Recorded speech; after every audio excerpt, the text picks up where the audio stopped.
problematika dalam pendidikan itu sumber masalah itu di orang tua. Dari orang tua saja.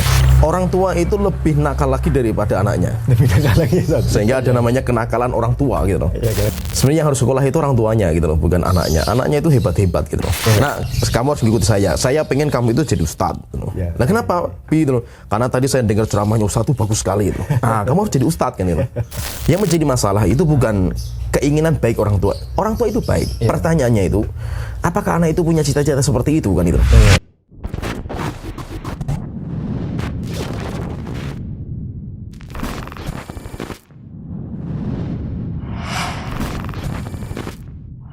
Bismillah, Assalamualaikum warahmatullahi wabarakatuh. Alhamdulillah kita bisa berjumpa kembali dan bertemu kembali di program kesayangan kita di Nida Podcast bersama saya Pino Herdian. Dan tentunya di sini kita akan ngobrol-ngobrol berfaedah, ngobrol-ngobrol bermanfaat. Dan tentunya bersama guru kami tercinta ada Ustadz Abul Abbas Tobron nih, Fidahullah. Assalamualaikum Ustadz. Waalaikumsalam warahmatullahi wabarakatuh. Alhamdulillah kita bisa bertemu kembali Ustadz ya. Alhamdulillah. Di tempat yang sama seperti kemarin. Dan tentunya juga dengan pembahasan-pembahasan ringan seputar parenting ataupun serial pendidikan fitrah Ustadz. Masya Allah. Ini insya Allah yang akan terus sekali kita membuat kajian semacam ini Ustadz, atau podcast semacam ini di outdoor pastinya Ustadz ya. Masya Allah. Sehat ya Ustadz ya? Alhamdulillah. Masih sibuk apa nih Ustadz akhir-akhir ini Ustadz? Masih sibuk untuk mengisi kajian Ustadz ya? Iya. Nah, jadi gini Ustadz, saya suka kemarin dengan tulisan yang Ustadz mengenai masalah cita-cita anak Ustadz. Iya. Nah, sejauh ini kan mungkin orang tua pengen anaknya tuh menjadi seorang apalah Ustadz ya, semisal dokter, tuntunan orang tuanya pengen menjadi dokter, jadi ustadz, jadi polisi, jadi macam-macam lah Ustadz ya. Iya. Padahal anak tersebut tuh dari kecil ya memang punya cita-cita, punya cita-cita Ustadz ya. Kita punya cita-cita seperti ini, tapi kan itu keinginan dari anak sendiri, bukan dari orang tuanya yang ingin menjadikan, apalagi mungkin akhir-akhir ini atau bukan akhir ini juga, maksudnya di zaman-zaman ini pengen anaknya menjadi ustadz, menjadi penghafal Al-Quran. Padahal dari anak sendiri itu apa sih namanya, bukan yang pengen cita-cita seperti itu, pengen cita-cita yang lainnya. Nah ini gimana Ustadz ya? Kalau menurut Ustadz, karena ini dengan tema bahasan yang jangan terampas cita-cita anak kita. Masya Allah ini Ustadz. Saya juga pengen belajar juga, maksudnya kan saya sebagai orang tua juga. Ini Ustadz. Masya Allah, kan pencerahan dari Ustadz nih. Ya, jadi problematika dalam pendidikan itu sumber masalah itu di orang tua. Dari orang tua saja. Sehingga memang sebenarnya yang harus sekolah itu orang tuanya gitu loh, bukan anaknya. Anaknya itu hebat-hebat gitu loh. Kan Allah menciptakan anak itu sudah fi ahsani taqwim, bentuk yang paling sempurna. Anak kita itu pembelajar yang tangguh, anak kita itu orang hebat-hebat gitu loh. Tapi yang menjadi problem dalam pendidikan itu orang tua yang menjadi masalah kan gitu. Sehingga memang harus ada namanya sekolah orang tua. Demikian juga kalau sering kan identik kita katakan kenakalan anak. Iya, kenakalan. Sehingga yang disalahkan mesti anaknya, yang disalahkan anaknya. Padahal orang tua itu lebih nakal lagi daripada anaknya. Lebih nakal lagi. Sehingga ada namanya kenakalan orang tua gitu loh. Kenakalan orang tua. Sehingga nakalnya anak itu ya sumbernya karena kenakalan orang tuanya gitu loh. Nah, dari kenakalan anak itu memang dari pola asuhnya dari orang tua. Ya, karena pola asuhnya keliru dari orang tua. Nah itu perlu kita fahami bahwa Allah itu ketika menciptakan anak, pasti Allah ada tujuan besar gitu loh. Tidak mungkin Allah itu menciptakan anak itu sia-sia kan gitu loh. Ya kan? Tidak mungkin Allah itu ciptakan itu cuma sekedar kayak kertas kosong yang nggak ada tujuan, nggak ada apa-apa, enggak. Allah sudah menciptakan anak ini nanti akan menjadi apa gitu loh. Ini anak diciptakan untuk apa sama Allah Ta'ala itu semuanya ada gitu loh. Nah itu pendidikan itu bukan anak yang disuruh ngikuti orang tua gitu loh. Ya kan? Nah, kamu harus mengikuti saya. Saya pengen kamu itu jadi ustadz. Nah, kenapa? Gitu loh. Karena tadi saya dengar ceramahnya ustadz itu bagus sekali gitu. Nah, kamu harus jadi ustadz kan gitu. Atau nak, kamu harus jadi dokter. Lah kenapa gitu? Mi gitu loh. Saya dulu itu cita-cita pengen jadi dokter, tapi bapak saya, yaitu kakeknya berarti itu orang nggak mampu, nggak bisa membiayai itu loh. Lah saya pengen kamu jadi dokter. Lah kenapa jadi dokter? Untuk melanjutkan cita-cita saya kan gitu. Jadi sebenarnya cita-cita yang terpendam. Cita-cita terpendam. Kemudian orang tuanya sendiri pengen diluapkan kepada anak. Masalah belajar agama itu harus gitu loh. Namanya belajar agama itu harus. Tapi untuk menjadi sosok penghafal Quran, untuk menjadi sosok seorang ustadz itu kan nggak wajib kan itu. Belajar agama wajib kan itu. Berdakwah wajib. Tapi kan nggak harus jadi ustadz, nggak jadi penghafal Quran. Lah kebanyakan anak ditaruh di pondok pesantren, orang tua punya tujuan supaya anak saya hafal Quran 30 juz, mungkin nanti jadi imam, bagus lah itu. Nah mungkin semua orang, bukan semua, maksudnya rata-rata orang tua berpikir seperti itu. Yang menjadi masalah itu bukan keinginan baik orang tua. Orang tua itu baik. Pertanyaannya itu, apakah anak itu punya cita-cita seperti itu kan itu? Apakah potensi anak itu memang di situ kan itu? Nah, yang jadi masalah itu kan keinginan orang tua kan itu. Coba orang tua yang mondok sih gitu loh. Kalau orang tua pengen anaknya jadi penghafal Quran, anak tua ya orang tua yang mondok kan gitu loh. Yang menjadi masalah itu, anak itu dia punya potensi. Maka pendidikan itu bukan mengikuti keinginan orang tua, tapi pendidikan itu mengikuti potensinya anak. Sehingga orang tua itu harus yaitu menurunkan ego kita itu sebagai orang tua itu. Anak kita itu punya mimpi-mimpi sendiri. Betul. Anak kita itu punya cita-cita sendiri. Anak kita itu punya misi-misi besar yang Allah sediakan untuk anak kita itu, Allah siapkan gitu loh. Sehingga apa? Kalau memang kita itu nggak bisa mengejar cita-cita kita sebagai orang tua itu, jangan kita paksa anak kita yang harus jangan luapkan ke anak. Gitu. Biarkan anak kita juga punya mimpi-mimpi yang lain kan gitu. Nah itu kenapa kok pendidikan itu menjadi sesuatu yang membosankan, sesuatu yang menyebalkan, maksudnya sesuatu yang kayak jenuh gitu orang belajar itu. Jadi kayak makanya itu kalau orang sekolah itu kenapa kok dia itu keluar sekolah itu kayak pesta raya gitu. Seakan-akan dia itu memang menjenuhkan pendidikan itu. Karena pendidikan itu tidak melihat kepada potensi anak. Kalau seandainya pendidikan itu melihat potensinya anak itu potensi di mana? Udah kita kembangkan di situ gitu loh.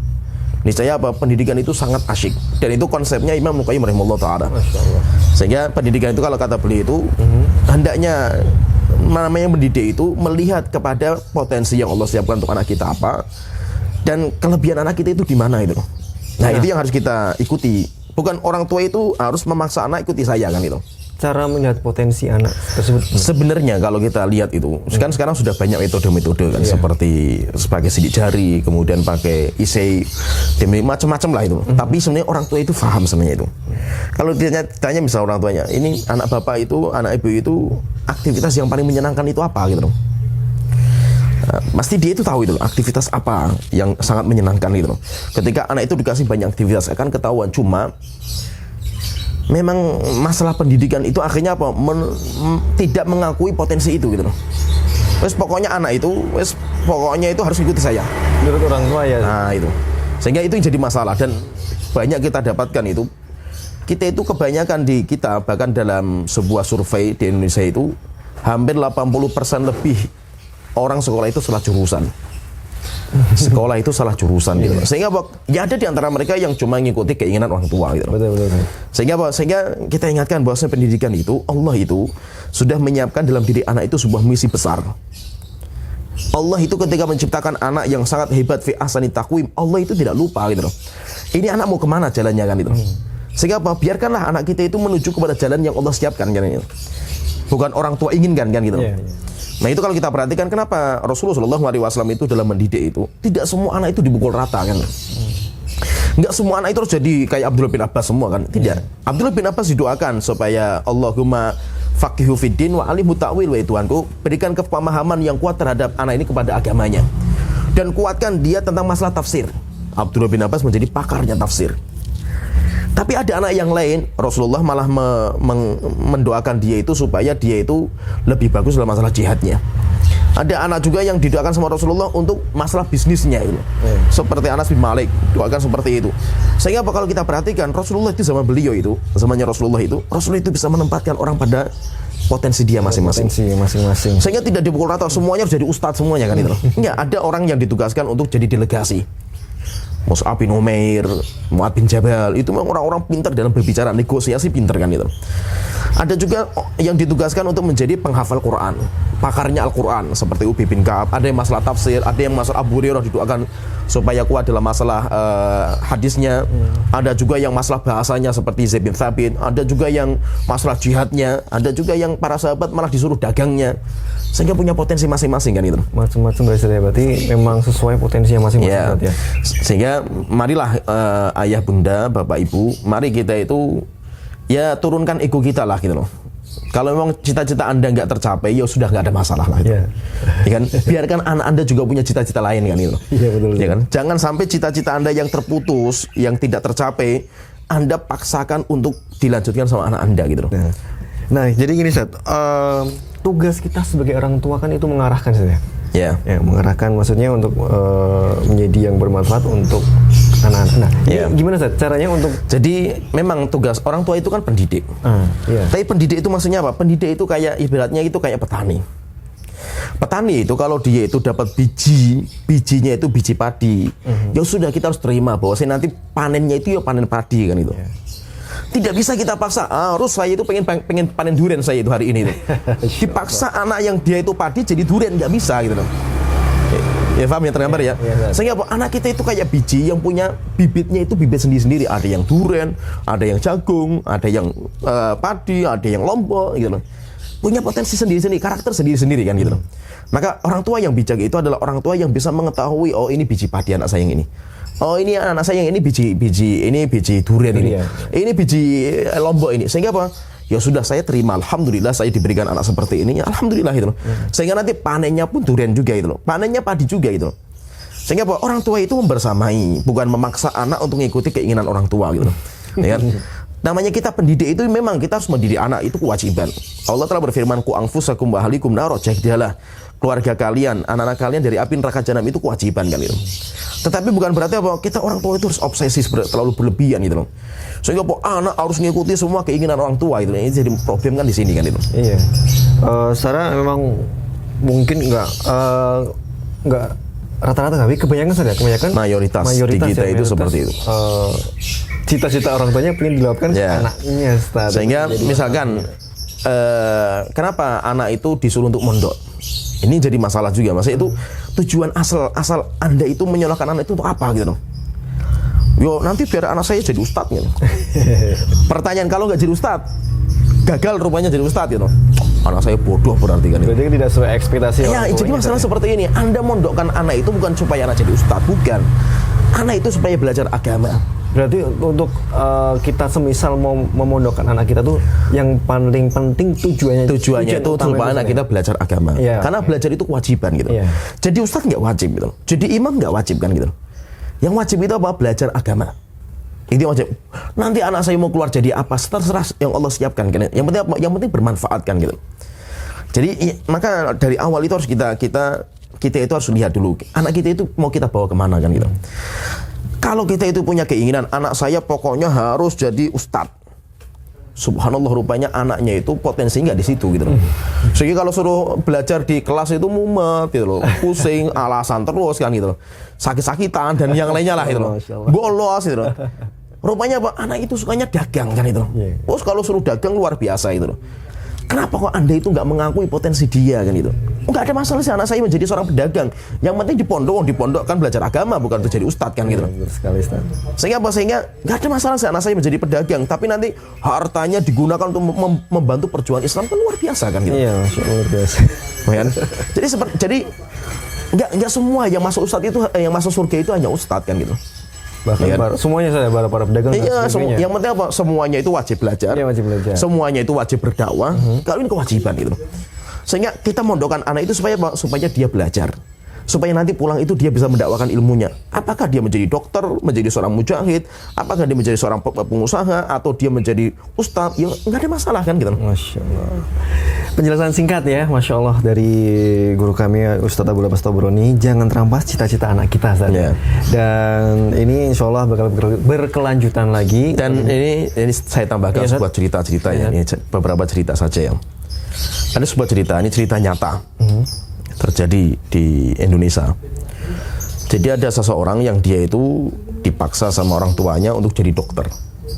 Karena pengen sekali, bapaknya dulu itu pengen jadi dokter. Tapi nggak kesampaian karena ya seperti itulah tadi yang kondisi kan itu. Akhirnya apa? Dia pengen anaknya harus melanjutkan cita-cita orang tua, harus jadi dokter. Akhirnya ya sudahlah, anaknya itu jadi dokter, kuliah di kedokteran.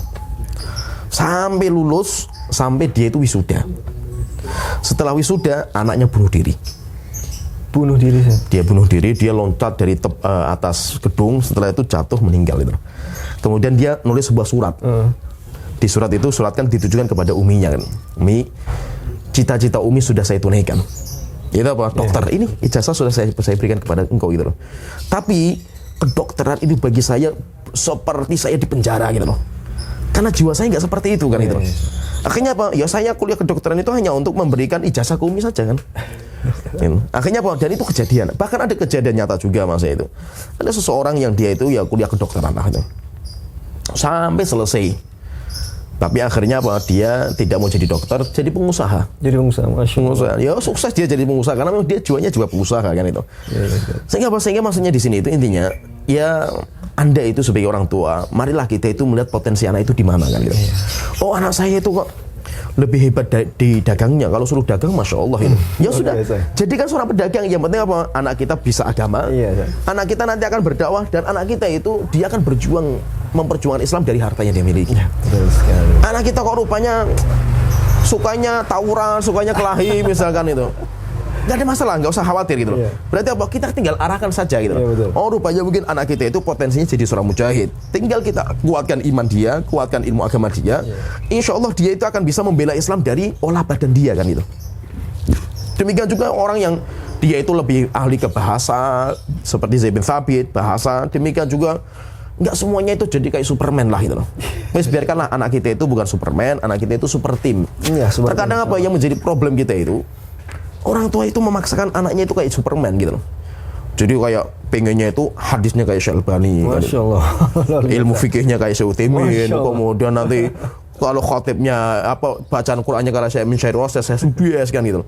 Kemudian kalau dagangnya kayak Abdurrahman bin Auf, kemudian nanti jihadnya kayak Khalid bin Walid, akhirnya jebol otaknya kan gitu. Nanti yang ada malah tambah seperti yang kasus tadi ya. Gitu. Ya kan. Ya mungkin di sini bisa ambil hikmahnya yang perlu digarisbawahi yang tadi yang kasus kisah nyata saat ya, yang dibaksa orang tua menjadi dokter dan pada akhirnya bunuh diri. Berarti di sini intinya untuk jangan memaksakan kehendak pada anak-anak kita saat ya. Jadi ya dan itu sebenarnya banyak. Mungkin kita pun salah satu di antara korban-korban itu kan itu. Kita ini. Di sini. Ya. Karena ada juga ini ceritanya. Ada seorang ya dia itu supir Grab. Diskusi lah sama ditanya, "Pak, Anda itu kok jadi supir itu ijazahnya kuliahnya enggak dulu itu?" "Kuliah saya, Pak." "Kuliahnya di mana?" "Saya itu dokter hewan gitu loh." Dokter hewan. Dokter hewan dia tuh. Lah kok kenapa jadi Grab? Wong saya itu megang kucing saja geli saya itu. Saya lihat binatang saja itu takut. Lah kok Anda jadi dokter hewan? Lah bapak saya pengen saya jadi dokter hewan. Padahal saya lihat hewan saja itu saya nggak berani kan itu loh. Tapi dia kuliahnya di dokter hewan, Masya Allah kan itu loh. Luar biasa saja. Seperti saya kuliah di manajemen informatika. Mana jadi penyiar saya? Di radio dulu. Sekarang malah alhamdulillah di pondok ya. Jadi lihat potensi lah, kita itu potensinya di mana lah gitu. Saya STM, jurusan listrik gitu loh. Sekarang memperbaiki listrik saja sudah ketakutan kita itu. Lupa semua ilmu kan itu loh. Karena bukan potensi di situ gitu loh. Saya potensinya dulu kalau seandainya dari awal potensi saya itu kan ngomong, saya lebih suka ngomong kan gitu. Lebih suka ngomong Ustaz ya. Saya lebih suka berhubungan dengan banyak orang sampai saya kerja sempat dulu di kantor IO juga. Ya. Kalau seandainya misalkan dari awal kita itu sudah diarahkan sama orang tua atau sama sekolah untuk menguatkan potensi yang kita miliki, ya luar biasa hasilnya kan gitu loh. Sayangnya itu kita nggak diakui, potensi kita itu nggak diakui gitu loh. Sehingga yang ada itu cuma keinginan orang tua, keinginan sekolah. Iya benar. Anak harus ngikuti orang tua, ngikuti sekolah. Terkadang sebagian anak juga merasa kecewa saat maksudnya nggak diakui dengan potensi yang kita punya. Lah biasanya kenakalan yang muncul, kenakalan anak dia meluapkan seperti itu karena dia itu kayak potensi yang belum ketemu jalannya gitu istilahnya kan. Jadi dia itu pengen mengeluarkan, saya itu seperti ini potensi. Yang saya jalan itu bukan potensi saya gitu loh. Sebenarnya kayak memberontak lah istilahnya. Lah pemberontakan anak itu ya mungkin dengan kenakalan-kenakalan seperti itu kan itu. Ya. Masya Allah ya, ini banyak sekali hikmah yang bisa kita ambil ya tentunya di parenting kali ini ataupun di pendidikan fitrah dengan tema hari ini adalah jangan terampas cita-cita anak kita. Baik Ustadz, Masya Allah ini penjelasan yang sangat singkat, tapi semoga bermanfaat untuk semua yang tentunya sudah menonton program acara Nida Podcast kali ini Ustadz ya. Terima kasih Ustadz untuk waktunya, jazakallahu khairan. Sudah menyempatkan waktunya lagi untuk bisa memberikan ilmu yang bermanfaat bagi kita semua ya. Ustadz, kita akhiri Ustadz ya. Oke, dan jangan lupa untuk terus simak di program acara Nida Podcast. Dan jangan lupa untuk di-subscribe juga ya di channel YouTube kita Nida Podcast. Khairul kalam. Assalamualaikum warahmatullahi wabarakatuh. Waalaikumsalam warahmatullahi wabarakatuh.